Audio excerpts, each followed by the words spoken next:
Developments on the war in the Persian Gulf anytime the situation warrants. Also from time to time today, we'll be giving you telephone numbers set up by the Defense Department for family members. Now back to CBS. Are smart.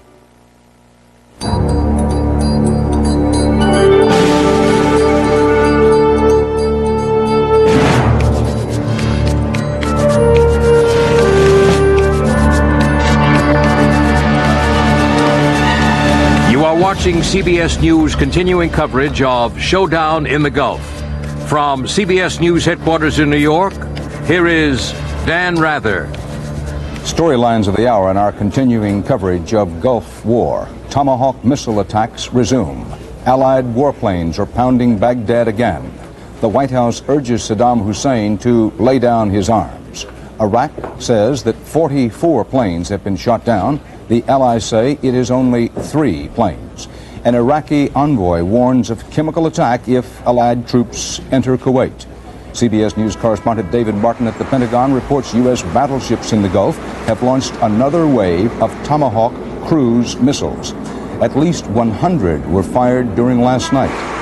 Comrades on the ground wished good luck to fellow U.S. pilots taking off from a base inside Saudi Arabia on more bombing missions inside Iraq and Kuwait. At least 1,000 air sorties have been flown so far.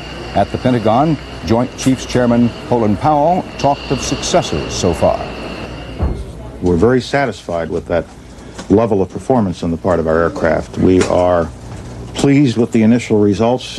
We have damaged the command and control capability of the Iraqi government and the Iraqi armed forces. We believe we have done reasonably well, as best we know right now, with the preliminary bomb damage assessment in attacking airfields, attacking fixed Scud facilities around the countryside.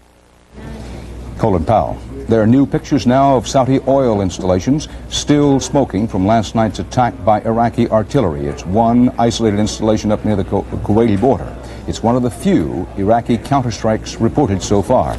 The installation is several miles south of the Kuwaiti border along the Persian Gulf inside Saudi Arabia. Prices on Wall Street remain sharply higher today. Oil prices remain sharply lower. Now, CBS News reporter James Stewart is at the Pentagon, where everyone is wondering when this air war turns into a ground offensive. Jim, what are the chances that, given the apparent success of the air war, that the schedule for the ground offensive will be moved up? Well, Dan, everyone here would seem to think that that would come sooner rather than later. Clearly, forces are coiling there. There have been indications that there have been shadowboxing, as one official puts it, perhaps even some exchanges of artillery. However, we are told that no forces, no U.S. ground combat forces, have crossed over into occupied Kuwait, and there's been no direct exchange of fire with Iraqi troops there. The air war continues to go, as you point out, extremely well. Pentagon does confirm, as we reported earlier, that another wave of Tomahawk missiles is en route to their targets. We don't know the precise size of that wave, Dan, but the first time that the Navy launched these, they put about 100 in the air, which, as David Martin reports earlier, raises the question of inventory. We know that there are only about 500 of these on Navy ships in the area. Now, earlier, about 2 hours earlier, F-117s, and what appeared to be a mirror image of yesterday's strike against Iraq, moved on targets in Baghdad. It was about that time, Dan, that, of course, we heard that Iraqi TV went off the air. Jim Stewart at the Pentagon. One of the questions of the hour: how soon, how large the ground offensive? Here in New York, prices on the stock exchange have been going crazy. Rob McEwen is at the New York Stock Exchange. Rob? And it's been a very, very strong day on the New York Stock Exchange. The Dow Jones Industrial Average up over 100 points so far. More to the point, the price of oil is down, the biggest one-day drop in the history of oil price records. Down now, barrel of crude at the moment is down $10.25 from the start of business today. The price of gold is down almost $30 an ounce. Now, speaking to some people here who are trying to put this enthusiasm on Wall Street into perspective, they caution that this is quite unprecedented, certainly on the occasion that a major war has broken out. The First World War, Korea, Pearl Harbor, the major events of Vietnam all triggered a reversal in the Dow Jones average. And I think you'd be hard-pressed to find an occasion, an equivalent occasion, and certainly for a war in the Middle East, with a better economic scenario. But analysts say that some of this may be short-lived. And I think a lot of the people here know that. A lot of this is happening on emotion and sentiment today, and analysts say that because of that, it may well be reversible. And there may be a second problem, according to some of the people to whom we've spoken, and that is that the emotion and the enthusiasm of this day on Wall Street may have also obscured the fact that certain economic problems associated with the recession began before August the 2nd and may continue after the conflict in the Middle East is over. So, in the face of a very strong day at the New York Stock Exchange, some words of caution. At the State Department, Bill Plant reports on the scattered reports of terrorism around the world. Bill? Dan, terrorism is a very real prospect, something that the State Department has taken notice of, has warned us about. The administration is clearly a little bit on edge. You mentioned scattered reports of terrorism, and indeed there have been some. But as far as we know, every single specific report, and there have been about a half a dozen of them, has been knocked down when it was checked out. So we don't know at this hour of any firmly documented act of terrorism anywhere in the world against Americans or American installations. We do know that there's great concern about it. A cable went out from here about 7 o'clock last night, same time the war started, roughly, to every American diplomatic installation around the world, warning them to be on guard. And today at the State Department briefing, spokesperson Margaret Tutwiler said that there were no specific or credible threats, but they take the possibility of terrorism, she said, very, very seriously. Even the level of security here at the State Department has stepped up about 10 notches from yesterday, with more guards, more blockades, more searching than I can remember any time since I've been around here. Bill Plant at the State Department. Bernard Goldberg, you've been watching this story as it develops, and you make an interesting point that while these are scattered acts of terrorism, there's no empirical evidence that we know of that they are put forth by the Iraqis or their allies. Right. We've been getting these reports all day. We don't know to what extent they're true to begin with, as Bill just mentioned. But as you just said, Dan, there's no evidence whatsoever that the Iraqis are behind it, and there's a very good possibility that it's nothing more than old-fashioned American anti-Americanism because of the U.S. involvement in the Gulf. Well, another reminder that one of the things we know is how little we know about what is actually happening. This is not unusual in any war. In fact, it is the usual. So many things are happening in so many places. This is particularly true of the battlefield situation, that while everything looks positive, the success of the operation in the early stages seems clear at the moment. There's an awful lot we don't know, and that's the case with these scattered acts of terrorism.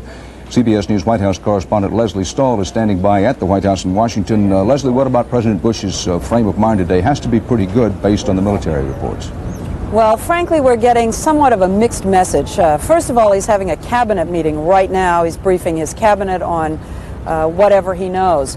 The early signals out of the White House were that any sense of euphoria should be dampened. The press secretary had a very long briefing in which he warned that the White House expects this operation not to be easy, not to be over quickly. The president is determined to see this through to the end. Many long days. No one should expect that what we're seeing in these early reports will continue.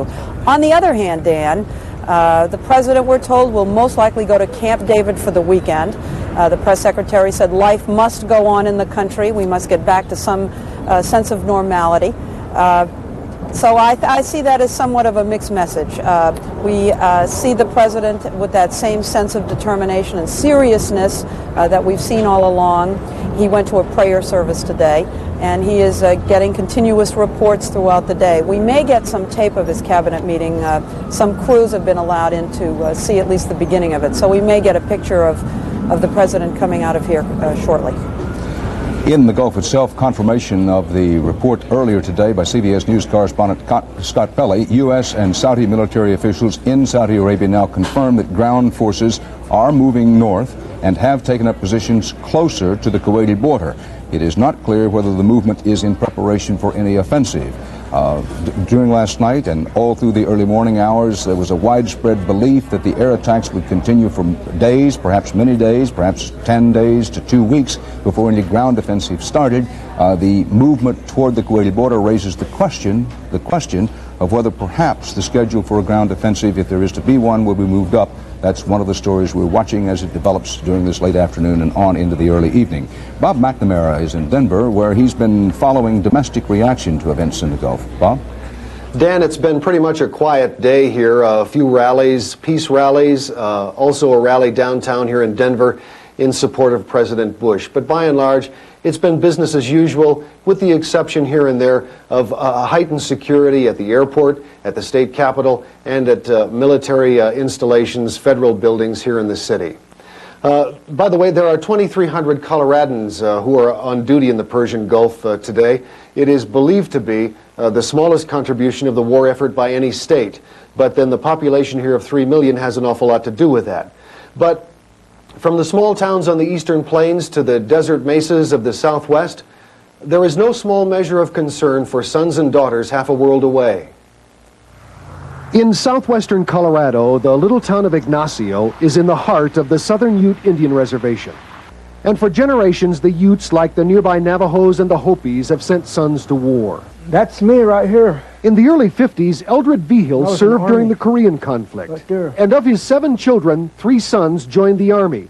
And now daughter Glenda is an Army specialist at war in the Persian Gulf.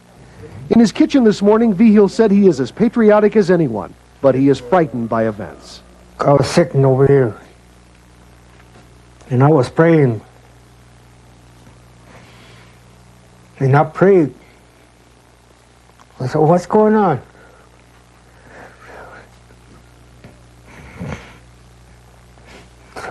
I was mad too. I was sitting there, I cried.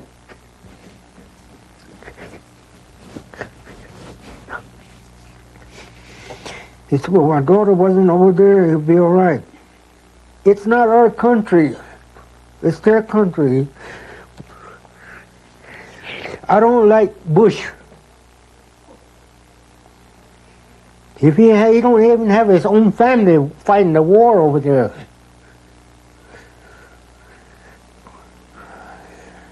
I don't know why he's fighting for. That, the anguish of a father worried about a daughter, a man who no doubt has seen a lot of unfairness in a lifetime. Dan? Thanks, Bob. Crude oil prices collapsed in their biggest one-day fall in history. Prices plunged more than $9 a barrel, down into the $22 range in frantic trading late this morning on the New York Mercantile Exchange. And CBS News correspondent Robert Krulwich is here with some perspective and context on this roller coaster ride of oil prices. Dan, what's just happened is that Exxon has decided to drop wholesale prices by a nickel. The announcement was made just a few minutes ago. Because Exxon is an industry leader, it is very likely that other oil companies across America will follow with nickel drops at wholesale. To put that a little bit in perspective, today the wholesale price of oil has dropped already 24 cents. So this is a nickel out of 24, but that price could go up and it could go down, so that's an interesting nickel. I should say also that gasoline prices would probably be affected in about 2 weeks, and we could expect that nickel to go right through, resulting in a nickel drop in prices in 2 weeks. Having said that, I should tell you that this is also the week that oil companies are going to announce their quarterly profits. And the quarterly profits for American oil companies for the last quarter of 1990 were very, very high. They have a bit of a public relations problem. If I have graphs to show you, I think you'll see the problem. Look at this. Unocal, Texaco, Sun Oil, and Mobil are announcing gigantic profits, according to Mr. George Friesen of Deutsche Bank. Here's another list. Second page. Exxon, 41%. British Petroleum, 111%. Interestingly enough, an oil company in the United States, Chevron, decided to do a survey of its own customers, and it asked them this question. Do you think that oil companies are taking advantage of the war situation? This was an oil company survey. 8 out of 10 of Chevron's customers told Chevron, you are taking advantage. So this nickel drop is in part, I think, a public relations How is one to square this with President Bush's statement? He said it at least once, and I think twice, this is before the war started, that in effect profiteering on the war would not be allowed. Oil companies are very sensitive to the president's admonition, very anxious to correct what they think is a misimpression in the public, but they do have these very large profits for the last quarter, and they know that how those profits are going to land in the public, so they are moving early and quickly to take a hit themselves today in the marketplace and nickel off. Bob Krulwich, thanks. Our CBS News coverage of Operation Desert Storm continues.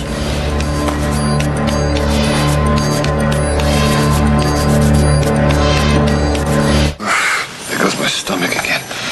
But I've had it up to here with this antacid taste. Then get great flavor up to here with the rich, fruity taste of Extra Strength Maalox Plus Cherry Cream. Up to here with the fresh, minty taste of mint cream. And up to here with the zesty lemon taste of lemon Swiss cream. The strongest antacid tastes the best too. Extra Strength Maalox Plus. Strong relief for all your Maalox moments. Maalox, you're the best.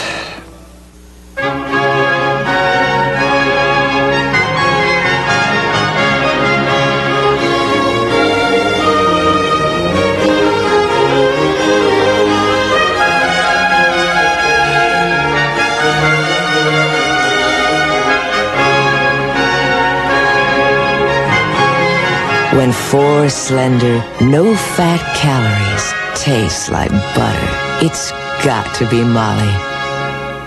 The same medicine found in the prescription drug Motrin. The same medicine found in the prescription drug Motrin. Same as in Motrin in non-prescription strength. The same medicine found in the prescription drug. Did you ever notice that a lot of pain relievers seem to be saying the same thing?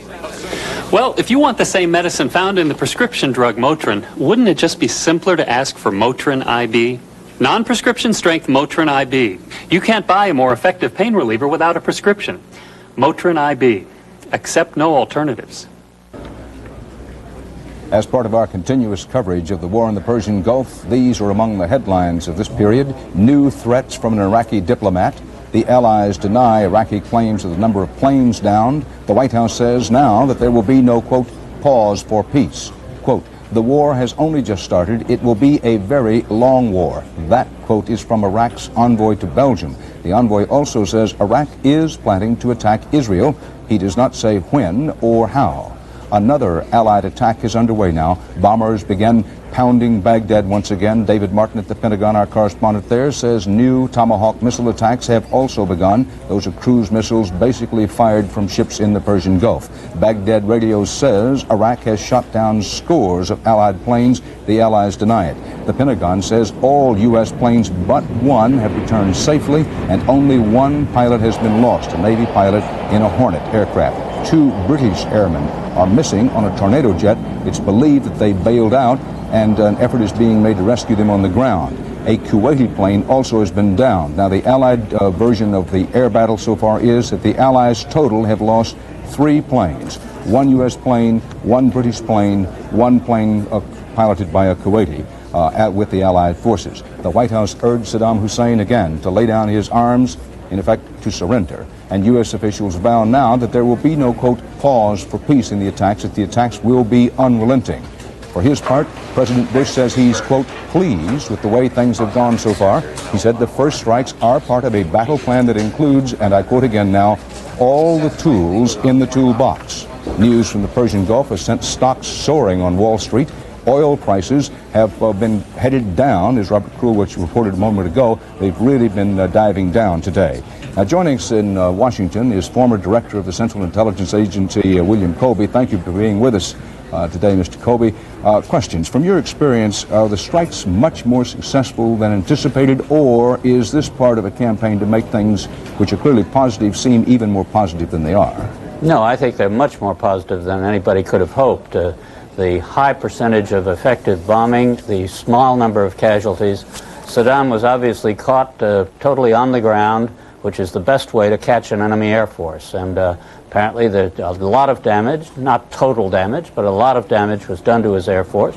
That will be followed up very vigorously in order to eliminate his air force as an element of the situation.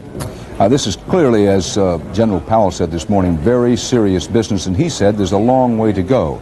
Your opinion, on the basis of what we now know, how long is this likely to last? Well, I think the air part of it, taking out his air force, will take another three days, 3 or 4 days, something of that at the most. Then you start the ground process, but you turn the air onto direct support of your ground forces in order to beat up the enemy forces that they have to go and attack. And this will take a longer period, in the neighborhood of weeks, I would say, to drive them out of Kuwait itself, unless there's a mass defection of Iraqi soldiers, starting with the less disciplined militia, with the Revolutionary Guard sticking to the last, perhaps, but nonetheless the large force beginning to erode. This is a comprehensive attack. The emphasis thus far has been on air, but additional parts of the attack will include land forces and sea forces, as you point out, unless the Iraqi military begins to crumble. Now, Ms. Kobe, that in Egypt, the government press there says that crews of 50 Iraqi tanks deserted their positions in Kuwait and surrendered with their tanks at Egyptian military posts in Saudi Arabia. That's the sort of thing you're thinking about could begin to avalanche against Saddam Hussein. Could happen. I wouldn't believe the first report of that nature anytime, but then you cross-check it, find out whether it's true, and then you exploit it and let the other people know that that is what is happening, and that they begin to be tempted to go and join their fellows. Mr. Kobe, I'm going to call on all your years of experience in the intelligence community and analyzing information. There is a school of thought that says that the United States wants to deflate Saddam Hussein, but not to completely destroy him. I hear people saying, well, why wouldn't we, once we're in a fight with him, want to completely annihilate him? Well, it's important when you start a battle to figure out how you're going to end it. And the ending of this battle is still a little bit murky. Do you stop at the edge of Kuwait, or do you go ahead? Stopping at the edge is not enough. Do you want to occupy Baghdad and turn over the Iraqi government? In which case, how do you handle the jackals that gather around the body for the feast at the end? There are a lot of complications. I think the ideal, of course, is that the Iraqi themselves arrange a change in government in the traditional form in which the successor shoots the predecessor. That's how Saddam got in power, that's how his predecessor Qasem got in power, and that's how someday, either in the sooner or later, his successor will undoubtedly get into power. Bill Colby in Washington, stick here with us. We want to play a piece of videotape now of President Bush today with members of his cabinet at the White House in Washington. Let's quickly see if there's any sound on this videotape. I think not. The United Nations spelled them out. They remain the same, and he can call it anything he wants, interpret it any way he wants, but we are going to prevail. Don't want to get caught up in some semantics about all of this. He's got to get out of Kuwait, and he's got to do it with no concessions or no condition. That was determined long ago when he failed to comply with the UN resolutions, and now, in keeping with those, we are using force, and we're not going to stop until he fully complies with the resolution. So let's not worry about what we call it.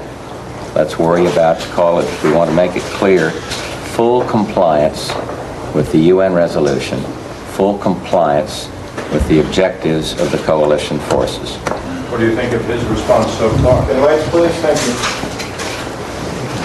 I think our people are doing very well. Our CBS News coverage of war in the Gulf continues.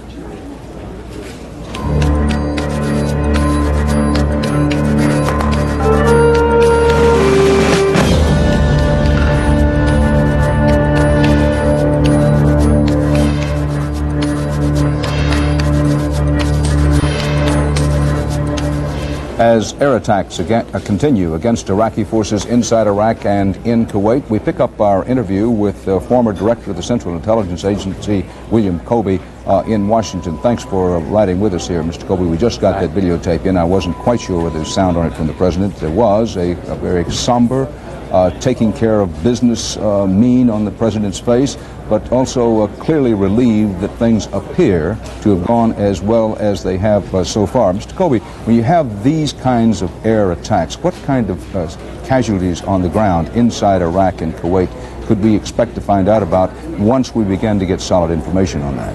Well, if you were in World War II, you would have large numbers of casualties because a large number of the bombs would not hit the actual target and would spread into other areas in the neighborhood. Today, with these modern kinds of weapons, so-called smart bombs, there's a much more tailored use of this kind of force. And I think the obvious testimony last night from Baghdad, that they heard a lot of noise, but they looked around this morning, and in the settled parts of the city, they saw no particular effect. If you go to an Air Force base outside Baghdad, I'm sure you'll see a lot of destruction, which is exactly what you want to see. Mr. Colby, as you well know, and I say this with a smile because we know each other reasonably well, reporters get paid to be skeptical, and we've tried to bring a certain amount of skepticism to our coverage. We share with the families of those who have servicemen there the fear, worry, and even pride in what seems to have been accomplished. But bringing some skepticism to this. We were told much the same thing during the Panama invasion. We were told that civilian casualties were very low, for example. Now, you mentioned the so-called smart weapons. What are the probabilities that once we begin to get the casualty figures from Iraq, that it will turn out the bombing was not quite as precise as we've been led to believe? Oh, I'm sure you'll find some bombs fall off point. There's no question about that. Murphy's Law is alive and well in wartime, and some things do go wrong from time to time. Of course they do. That's part of the fog of war, so-called. But I think you will have a much more limited effect of this weaponry. You'll have a lot of Iraqi military killed, and even families who are living with them on those bases, perhaps. But I don't think you'll see mass destruction in the middle of the cities and that sort of thing, because I think the controls are such that that is not the target, and that's not apt to be the main effect of the bombing. Thank you, Mr. Colby. Tom Fenton is our correspondent in Israel. Tom, there is a renewed threat from the Iraqis today about going after Israel, being able to hit Israel. What's the mood there, and what's the reaction to that there? From the Israeli point of view, what has happened so far is the best possible scenario. It could hardly have been better if the Israelis had written the script themselves. I'm very proud of it. It was amazing, amazing, just amazing. To hit all the targets in accordance to the plan without losing one plane. We didn't succeed to do it in the Six-Day War. We paid heavily for the achievement of air supremacy then. There are few people on the streets. Under the state of emergency declared last night, only employees in essential services went to work today. Everyone else has been ordered to stay at home and follow instructions on radio and television. Even though U.S. warplanes hit Iraqi missiles aimed at Israel, there is no indication that the missile sites were completely destroyed. A total curfew has been clamped on the occupied territories. The Army has warned that Arabs engaged in civil disturbances can be shot on sight. The success of the U.S. attack is a bitter blow for the Palestinians. If Saddam, he will not win, and I'm sure that he will not win, the people will be in deep depression. The Israelis are grateful to the Americans for cutting Saddam Hussein down to size, but they're playing it safe. 2 or 3 missiles could still be launched against Israel, and that's enough to maintain the state of emergency. Tom Fenton, CBS News, Tel Aviv. Among the latest developments in the Persian Gulf, U.S. and allied forces have complete control of the skies over Iraq. No one has yet a full and complete confirmed explanation about the paucity of resistance, although the widespread belief is that a combination of surprise and very effective weaponry and combatants in the cockpits of the Allied aircraft have simply wiped out the Iraqis' ability to respond, at least for the moment. Now, these are British planes, the Tornado fighter bomber aircrafts and pilots taking off from bases in Saudi Arabia. This is videotape taken earlier. This scene, we just have to pause for a moment. These are scenes, I believe, in bunkers and air raid shelters inside Saudi Arabia as they run tests on their chemical protection equipment. And again, we're back out on the airstrip from where the planes take off. This is all British. What we saw earlier was clearly they're working on their gas mask and their chemical warfare resistant equipment. There continues to be an alert inside Saudi Arabia for the possibility that somehow, some way, the Iraqis may yet get up some of their Scud missiles that could carry chemical weapons, or some other way get into chemical warfare delivery. However, most of the fear at the top ranks of that has faded. Let's pick up and see what this pilot's saying. The final planning has just been dotting I's and crossing T's, as we would say. Well, the crossing T's and dotting I's has gone very well indeed thus far, if one can believe the official reports, and there's no reason not to, in the main and in general, believe the general thrust of those reports, which is that the air power from the Allied side up to and including now has been overwhelming. Allied casualties in the first assault and in the second assault have been light. Preliminary reports say that one U.S. F-18 Hornet has been shot down, killing one Navy pilot, and a British plane with 2 persons aboard is missing. A plane piloted by a Kuwaiti is also missing. But given the fact that now well over 1,000 sorties have been flown by pilots such as these, that the official casualty figures are incredibly, perhaps unprecedentedly low for an operation of this size. Now, joining me here at our CBS coverage center in New York are our CBS News correspondents Susan Spencer and Bernard Goldberg, and our coverage of the war will continue.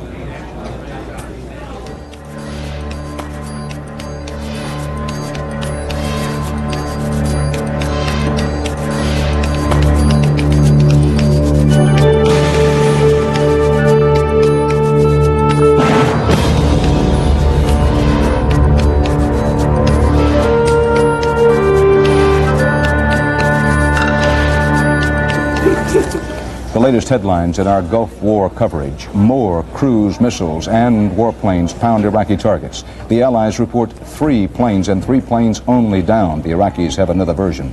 The French claim Iraqi chemical weapons capability in effect has been wiped out, but an Iraqi diplomat warns of chemical attacks to come if Kuwait is entered by ground forces. The Bush administration calls for surrender.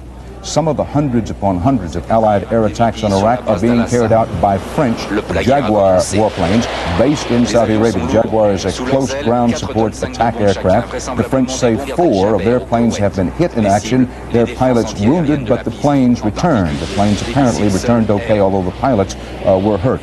So far, the war in the main is in the air, almost entirely so, but Allied troops are massed near the Kuwaiti border. Some were reported moving north this morning by CBS News reporter Scott Pelley, and that's now been confirmed by military authorities.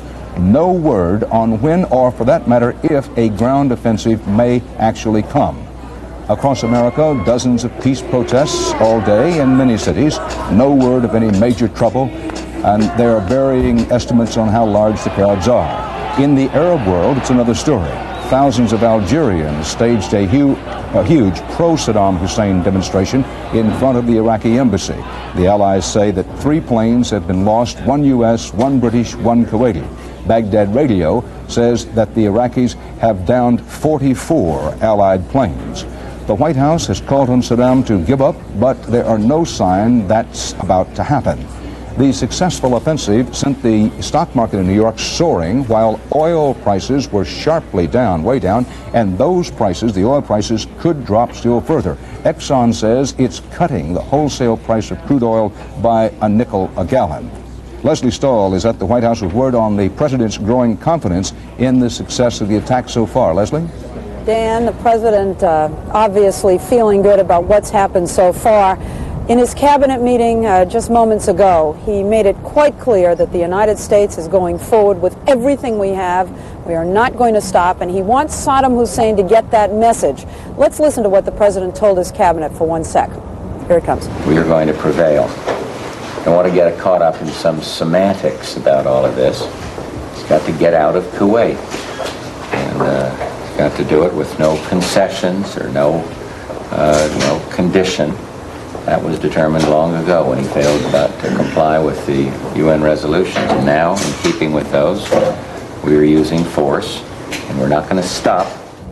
The president was talking to his cabinet, but more importantly, he was talking to Saddam Hussein. He is not going to stop this massive, endless bombing. What the White House said this morning is, Saddam Hussein, give up. Lay down your arms, surrender, and announce that you are going to completely withdraw from Kuwait, and this will end. Anything less than that, anything less than laying down your arms and announcing a complete total withdrawal, and this endless, relentless bombing will continue.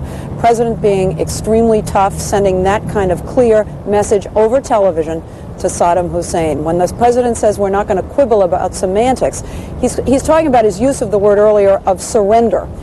He apparently does not mean that Saddam Hussein has to step down as leader of Iraq. He means he has to pull out of Kuwait 100%. Dan? Leslie Stahl. Rob McEwen is at the Wall Street Stock Exchange where things are happening. Rob? Dan, a few moments ago or a few minutes ago, there was a cheer that went up and paper thrown into the air as the Dow Jones Industrial Average went 100 points up on its opening mark at the beginning of business today. It is now, as you reported recently, almost 106 points up on the close yesterday. And in a sense, there's almost a schizophrenic feel as we head into the last half hour of trading here. On one hand, people obviously enthusiastic about reports from the Gulf, and that's being reflected in a day in which there were 286 million shares traded so far, in which gold dropped $30 an ounce, in which oil closed at $10.70 per barrel down from yesterday, biggest one-day drop in the recording. On the other hand, there's a feeling, as we mentioned previously, that this may be somehow short-lived. Among the winners today, airlines, defense-based industries. Among the losers, petroleum-based industries, and especially those who had seen gloom and doom in the expected oil price increase are feeling much, much better as this day on Wall Street comes to an end. And probably foremost among the winners, the traders and the investors whose morale has undoubtedly been buoyed by events in the Gulf and this day on Wall Street. Rob, has anyone there expressed to you any unease, any uncomfortable feeling about having these American young men and women with their lives on the line around the Persian Gulf, and then around the stock exchange they're talking about it being up 100 and everybody making money and the oil companies having their profits go right through the roof? Any expressions of concern or worry about that? Well, I think they see it in quite an opposite way. This morning there were two bells at the start of the business day, one to signal a minute of silence for the forces in the Gulf, and a second bell to start trading. At the second bell, a spontaneous cheer went up.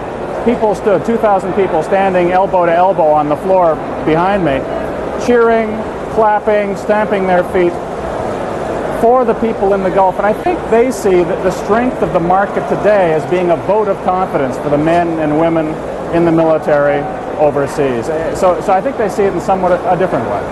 Bob, you mentioned that this is the biggest one-day decline in oil prices on record, down to the $22 barrel range. The jump in the Dow, we're told, is the third largest single-day increase for the New York Stock Exchange. Susan Spencer has been following domestic reaction. Susan, a policeman I know, said to me, he said, you know, I've been covering these demonstrations the last few days. It was in a section around New York. And I see the same faces I see in nearly all the demonstrations. It sort of struck me, is that the case around the country? The same people demonstrate over and over the same thing? Or are we seeing fresh faces in these demonstrations? I think it's very hard to say. I think you're certainly seeing true emotion in some of these demonstrations, even if they are the same faces. You know, I mean, sure, there's a core group of people. It's against war for any purpose, period. They're going to be out. I think it's early at this point to say if the demonstrations consist of a broader group than that, or not. I suspect they rather do. In any case, the protesters have been very hard at work all day. They have gathered in cities from New York to Stillwater, Oklahoma, declaring their view that in the long run, the U.S. action will turn out to be a very bad idea indeed. In Boston, about 500 demonstrators tried to make that point by pushing through barricades to get into the federal building. Riot police stopped them and 19 people were arrested there.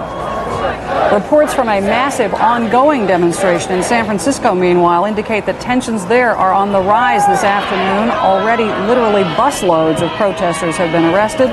Police are promising more to come if the crowds don't disperse soon. Perhaps many more Americans, though, expressed their feelings one way or the other in prayer today.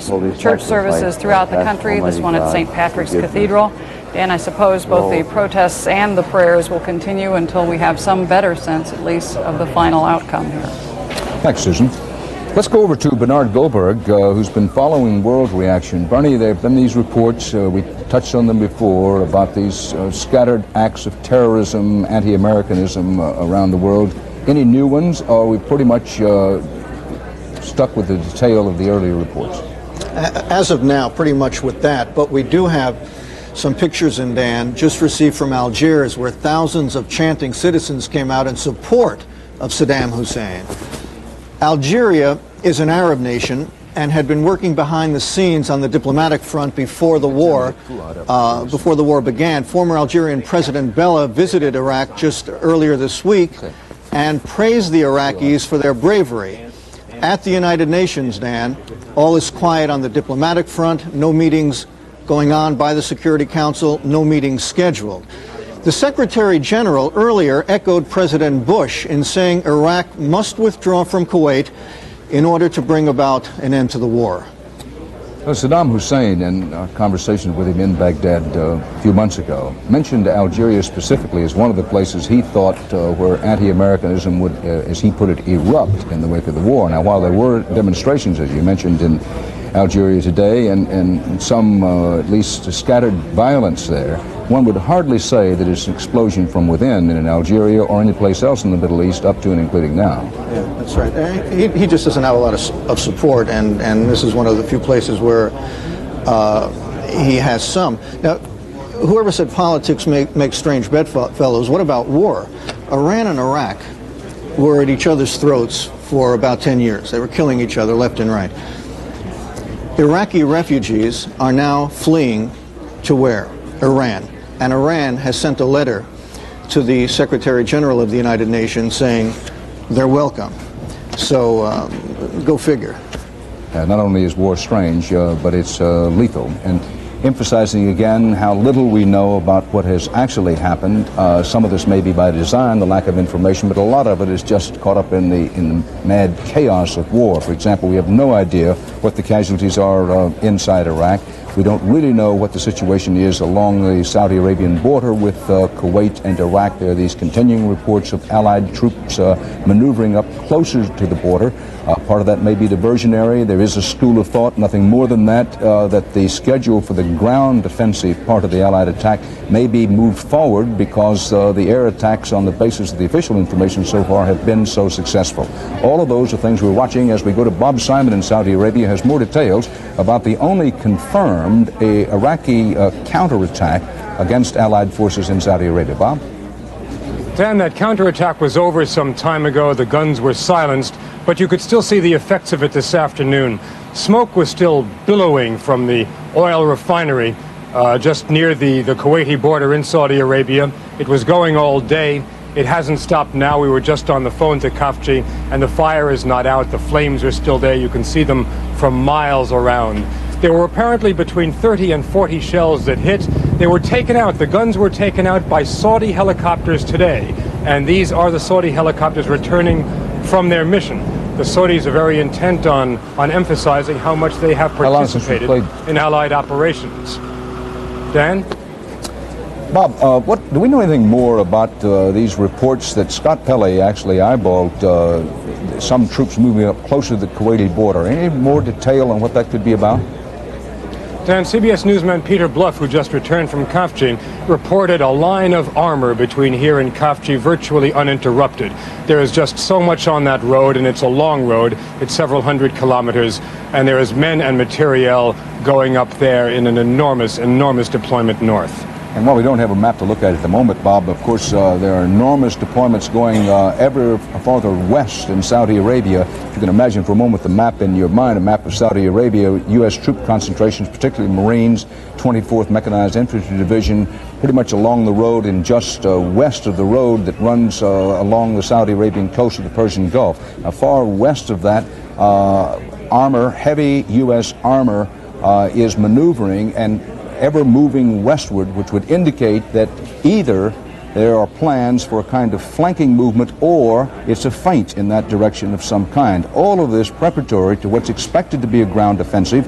As the war began last night with those tremendous air raids, there was talk, well, the ground offensive wouldn't start for maybe 10 days or 2 weeks. Now, with the success of the air war, there are questions being raised, will possibly, underscore the word if you will, the ground offensive could start sooner than 10 days or 2 weeks, but no official word on that. We like to keep it straight with you, what we know for a fact, and what is conjecture, what is analysis, or for that matter, commentary. And the fact is that for the moment and through the first full day of the war, which we are now coming up on, the war started yesterday afternoon about 4:50 p.m. with the first preliminary airstrikes. That's 4:50 p.m.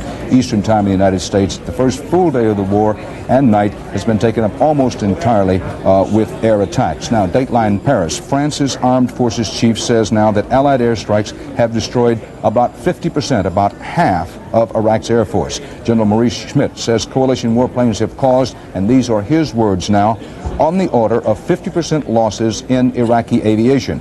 Yes, there were reports earlier in the day that perhaps as much as 80% of the Iraqi Air Force has been destroyed. The French Armed Forces Chief says it's about half, which is, of course, a tremendous loss for the Iraqis if true. The French chief predicts that the surviving Iraqi planes will probably be grounded for the rest of the war. One of the reasons for that is that many of their airfields, their airstrips, have been completely destroyed. Earlier, General Schmidt, this is the French general, said Iraq is no longer able to launch a serious chemical attack on Allied forces or on Israel. One of the early goals of the air war was to completely knock out the Iraqis' ability to hit Israel, or for that matter, launch their missiles carrying chemical weapons with any effectiveness in any direction. The French general says launch sites for those Scud missiles were among the first targets of the air assault, and he believes the early air assaults knocked them out almost completely. Now, as the battle goes on in the Persian Gulf, and make no mistake, while the official casualty totals are low, it is a tremendous war that has erupted in and around the Persian Gulf. These headlines develop as our coverage continues. Baghdad is battered by yet another air attack. Allied ground forces reported maneuvering and moving up near Kuwait. Iraq is vowing attacks on Israel still. This is a fresh vow of yet attacks to come on Israel. President Bush meets with his cabinet, talks hopefully and confidently. U.S. Defense Department correspondent David Martin says more Tomahawk missiles are being unleashed on Iraq as the Allied offensive goes on. The Pentagon says that 80% of U.S. airstrikes have been on target. Over 1,200 sorties thus far. If it's anywhere close to 80% of the attacks being on target, that's an incredibly high on-target percentage. The entire offensive has been from the air insofar as we've been able to determine, but Allied ground forces are said to be moving north toward Kuwait's border with Saudi Arabia. That means primarily the U.S. Marine Force and the Army forces that have been in Saudi Arabia, most of them for about 5.5 months. The B-52 raids, so far as we can make out, and there have been B-52 raids, have been deep in the interior of Iraq and primarily in the northern half of the country. Iraq's envoy to Belgium says his country will use chemical weapons against the ground forces that the U.S. and its allies are mustering near the Kuwaiti border if those ground forces actually move into Kuwait. And the Iraqi vows an attack against Israel is still coming. David Martin also reports from the Pentagon that U.S. planners are, quote, cringing at the possible next move, and that would be a B-52 carpet bombing of Iraq's trenches. Cringing because that could amount to very heavy Iraqi casualties. If anybody's ever been anywhere near a B-52 raid, the ground begins to shake and quake. You don't hear anything, you don't see anything from the air, except the ground just begins to go out from under your very eyes. Not only is it devastating in physical terms, what the bombs do to anything that they hit, but it can be devastating psychologically. President Bush has had a meeting with his cabinet this afternoon. Mr. Bush says that he is, quote, pleased with developments. Defense Secretary Cheney said this morning, and I quote him, so far so good. That's pretty much the mood of the day in Washington. So far so good, but everybody emphasizes and continues to emphasize that while we've had, not only massive air attacks, we've had massive coverage, that this is still probably the early stages of a war. No one in Washington is yet talking about a short, swift conclusion to the war. We can all hope and pray that that happens, but nobody in official capacity is saying they believe it will happen. Indeed, people such as Defense Secretary Cheney and General Colin Powell, both of them very measured, cautious and careful men, are continually pointing out, listen, no one should jump to any conclusions. This is taking care of business. It's serious business. There could be a long way to go.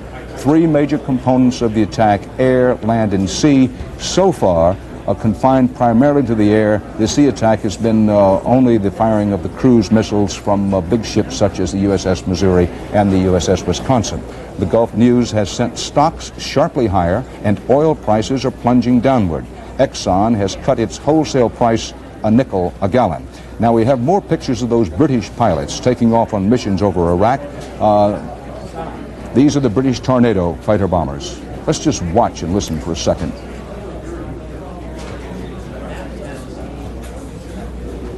There's no word for it. You're frightened of failure, you're frightened of dying.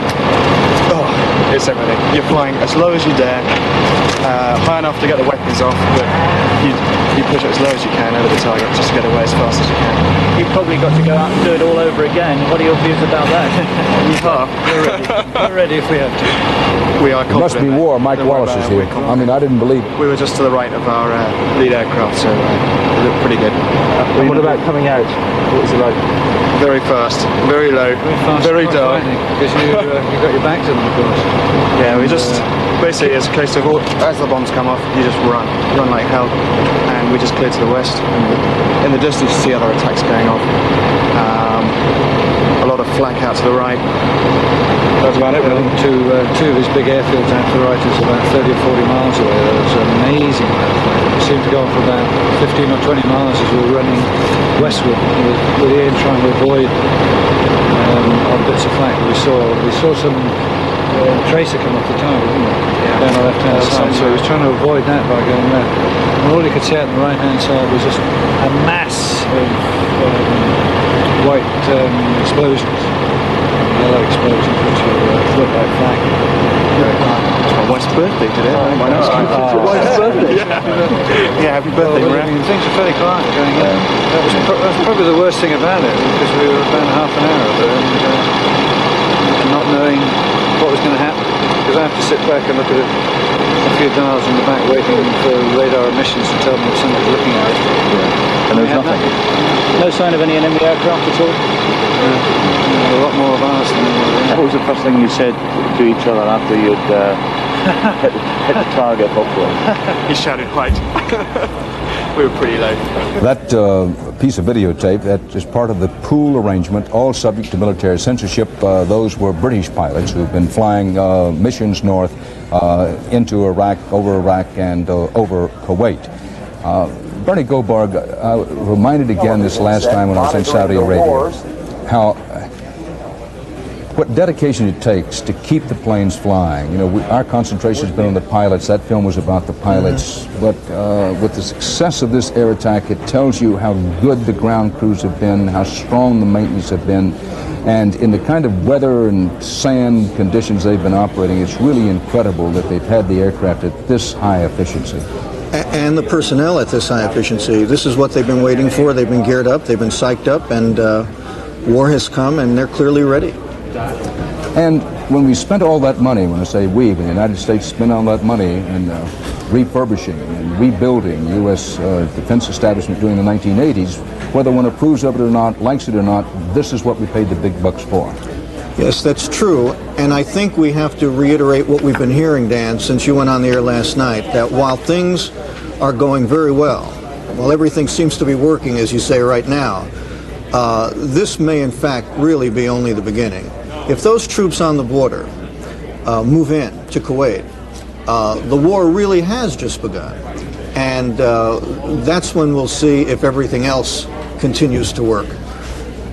That's true. And I recall a conversation with the U.S. Marine Commander, Walter Boomer, graduate of Duke, very philosophical man for a warrior, who said, listen, I'm going to tell you something. Saddam Hussein knows how to dig in, and he's really dug in Kuwait. General Boomer talked about his admiration for what he called the engineering of war that Saddam Hussein had built for his troops and had them dig in so deeply into Kuwait.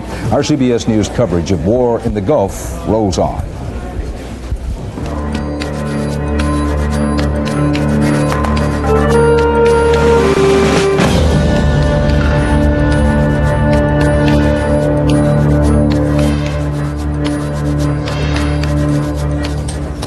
Dan Rather, CBS News, at our headquarters in New York, and trying to pull in the worldwide facilities of CBS News and its correspondents to bring you on a continuing basis a steady, reliable, dependable flow of information as the war continues.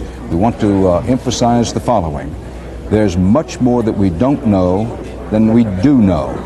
We know that the air attack is continuing, unrelenting. an encouraging sign from the Allied side. There were those who said, well, the Iraqi Air Force is not equipped to operate very well at night, but once daylight comes, the Iraqi Air Force will begin to try to give a good account of itself. Has not happened. In terms of air-to-air combat, and there has been some, we don't know many details about it, it is in truth a wipeout for the Allied forces. The French now believe that 50% or more of Iraq's air capabilities have been wiped out. David Dow is in Oceanside, California with military families. And David, I hope that you've expressed to them what we all know, and that is how much we share their worry, their concern, their fears, but also their pride. Certainly will, Dan. You know, downtown Oceanside has grown progressively quieter in recent weeks as nearly 30,000 Marines from nearby Camp Pendleton have shipped out for the Persian Gulf. Today it has seemed especially quiet down here as residents joined with the nation stopped to look at television and to view the war that could soon draw those Marines into combat. I don't know. I've had different reports. I've had that they're there, I've had they're on land, I've had that they're still on their way. I don't know. Catherine Bannis, Robin Veranda, and other Marine wives are joined together by uncertainty, fear, and to a degree, relief. I'm not glad that they have to fight, but I'm glad that something's being done, because the longer we wait, I think the more buildup that they're going to have against us. Their husbands are in different units, deployed somewhere in the new combat zone. But today they are united in a common plight: how to explain a grown-up's war, now daddy's war, to their children. Catherine Bannis's daughter is just 3. She's so sensitive, and it's really hard to see her so torn apart. And what do I tell her when he doesn't come home? She's old enough to know him. And, you know, what do I tell her? I mean, the only thing I can do is instill in her the pride that I have for the cause that he's fighting for. Even my 2-year-old says, "Daddy, come home soon." Well, what am I supposed to tell her? At least now I've got some kind of hope that it's started, therefore it will be over. Nearly 40% of the students in Oceanside schools come from military families. In recent weeks, officials have stepped up security around the schools, and today crisis plans kicked in, consisting largely of what one official typified or described as being a great effort to carry on normally. Dan? David Dow in Oceanside, California. Joining us again in our New York studios is retired, very recently retired, Air Force General Michael Dugan. Until very recently commanded all of the United States Air Force.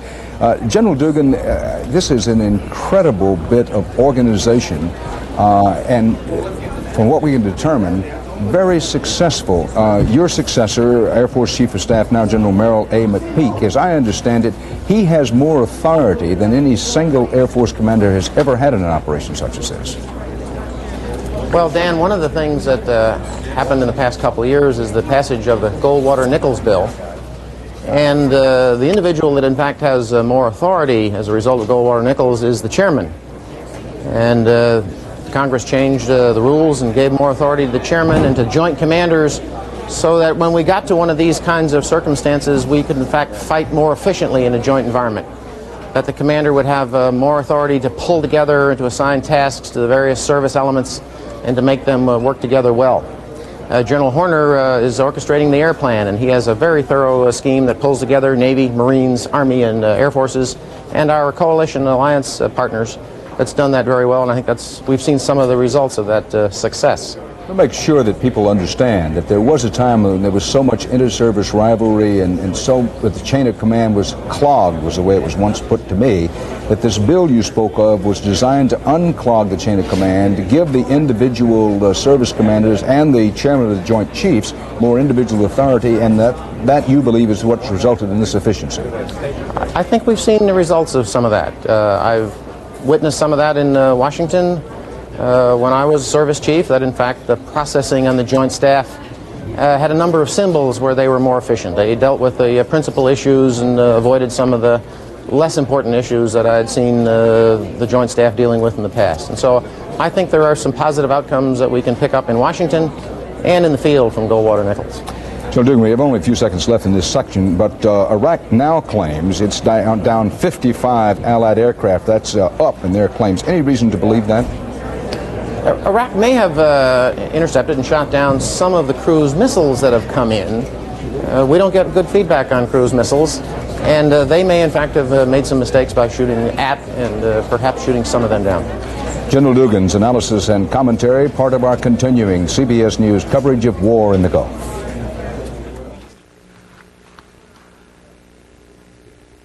This is CBS.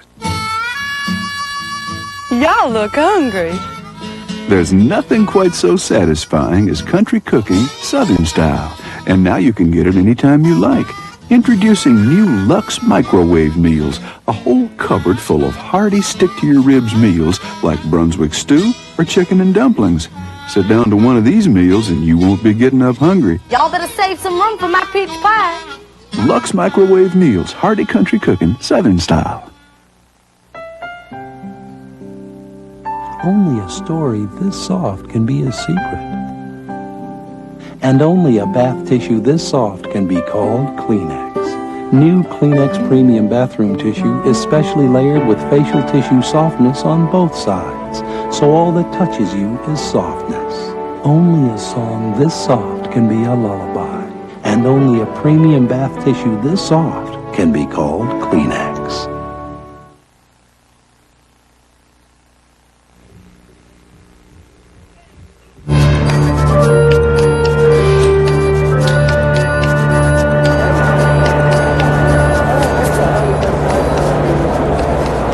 We take you live to the New York Stock Exchange where the final bell is just ringing, and on a history-making day in the New York Stock Exchange, really, our Rob McEwen is there.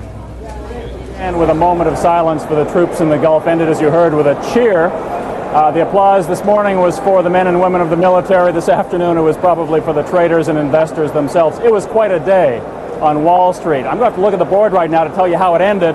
The Dow Jones Industrial Average ended at 2621.53, up 112.62 on 314,627,000 shares.